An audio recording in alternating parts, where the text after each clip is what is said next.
Hello and welcome to my channel. This is the first video. We're giving it a stab today. This is the SideQuest engineering channel. The aim of this is to tackle all of the side projects that have to be done before you can get to the main topic of interest. In today's case, I've got an old multimeter which I plan to use to measure voltage or current at some point in one of my projects, but it's been a bit neglected. So we're going to give it a quick check over internally, probably swap out its battery in case it's dead, and then move on to the next one. So let's have a quick check. No, thing's dead. There's no power in it whatsoever. So let's have a stab. We need a flat screwdriver to open up the battery compartment. Oh, can we get it?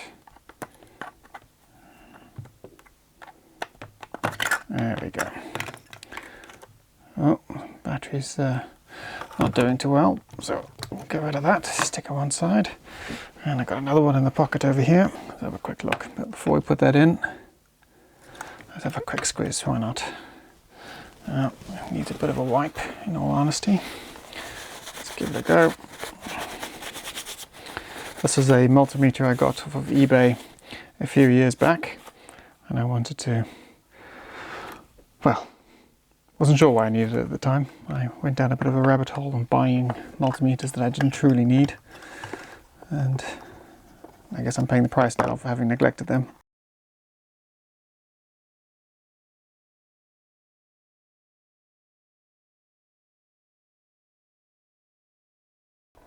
Hey, and we're in.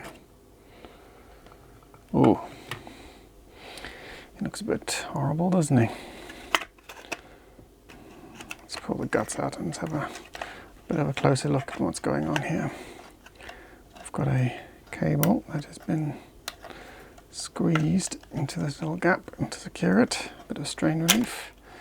Ugh, I really shouldn't get this on my fingers.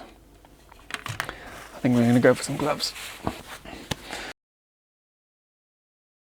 So it looks like the dead battery was spewing a bit of alkali or whatever it's made of everywhere. And that does not bode well for the contacts if any of the acid has got onto that. This won't be a full cleanup video right now. I'm going to have to do a bit of prep work if I want to do that.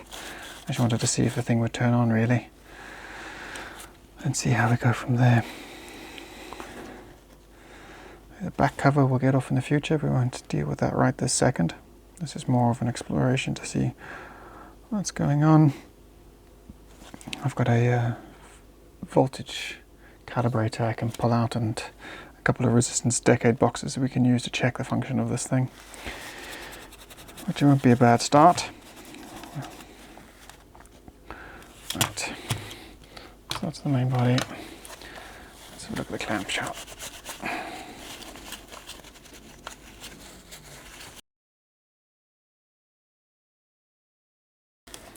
It'll do. It's not great. I've lost some lettering on the buttons, but to be honest, I think for the most part we will make do. I'll just give it a quick stab. Make sure the switch goes in the right place. I've done this in the wrong order. Yeah, this is what I meant to do.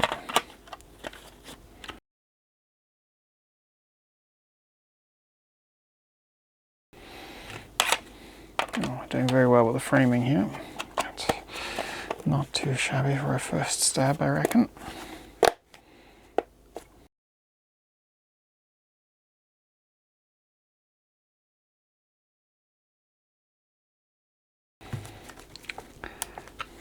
Busy getting used to the autofocus of this camera.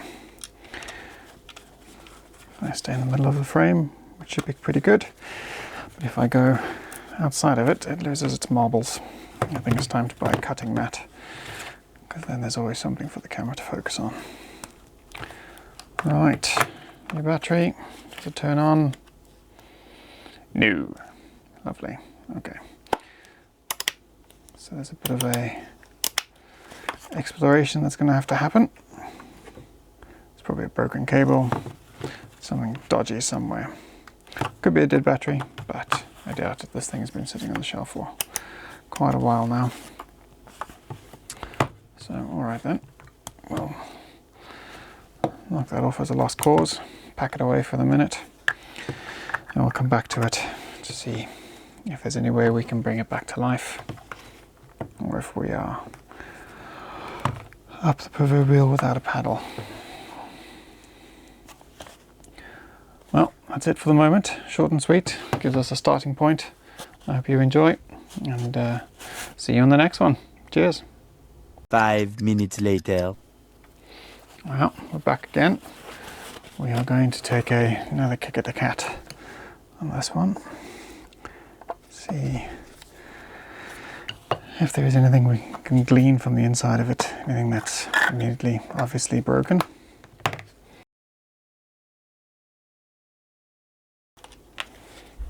I'll tell you what would be a good idea is to get another multimeter out so that we have something real to compare this to. Well, to measure the voltages and continuity and such on the board. I'll go grab one of those in a minute.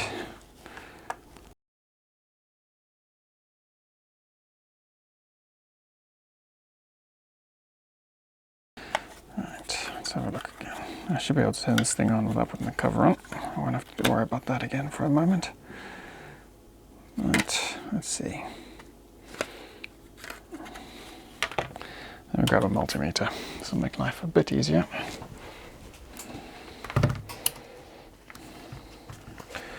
Right, got ourselves a multimeter set up. Let's have a quick look. Let's do first having to check, do we have a good battery? And the answer is no, we do not. Well, there's your problem. Let's just go get another one and see what we can do.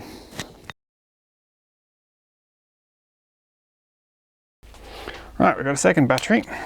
Unfortunately, I have a bad feeling. Oh, no, we're in luck. We are in luck. We have a solid 9.5 volts on that one. So let's try again. Let's see if the multimeter will play ball with us this time.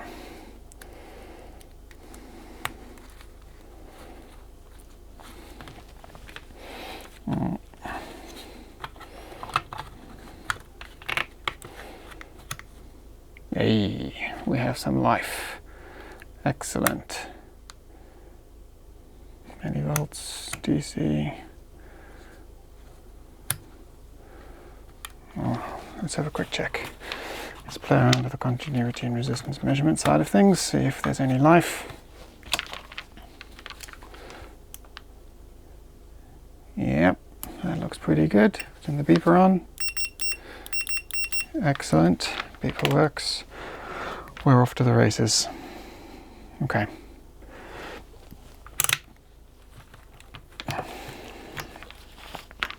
My next plan with this is to give it a proper clean. I think I've got some contact cleaner somewhere which I need to go hunt down. Once I get it, I'll come back to this and take a better look at it as to what's going on. As long as it's functional, if we can get all of its main functions to work, voltage, current, resistance, I reckon there's a few projects we can use this on without having too much trouble. If I remember right, this has a 10 amp capability for input current. Yep, 10 amp fused, even though it looks like it's got an 11 amp fuse installed. And then, what's this?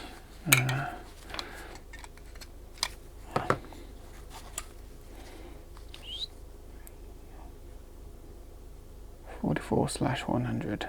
Now, I'll be quite honest, I don't know exactly what that means, but I'm guessing that must be the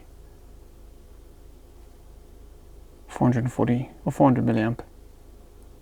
I'll do a bit of research on that one before I start making statements about things that I don't really know. Now I can just make out on the inside of this a precision resistor board and what looks like a trim potentiometer next to it. So I reckon if this thing is out of spec, we can manually adjust it to sort it out. Now that I look a bit closer, there's two variable capacitors marked C2, C3, and 2 variable resistors marked R21, R34. I'm going to have a bit of a trawl on the internet, see if we can find a calibration manual for this thing. And then I'm pretty sure we've got enough lying about the place to have a good old stab at calibrating it. Right, I'm going to leave it there for the moment.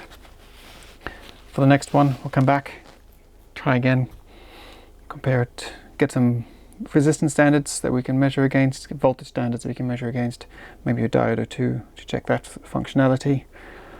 Current, I think we've got a DC current source lying about the place, so we can have a look at that as well.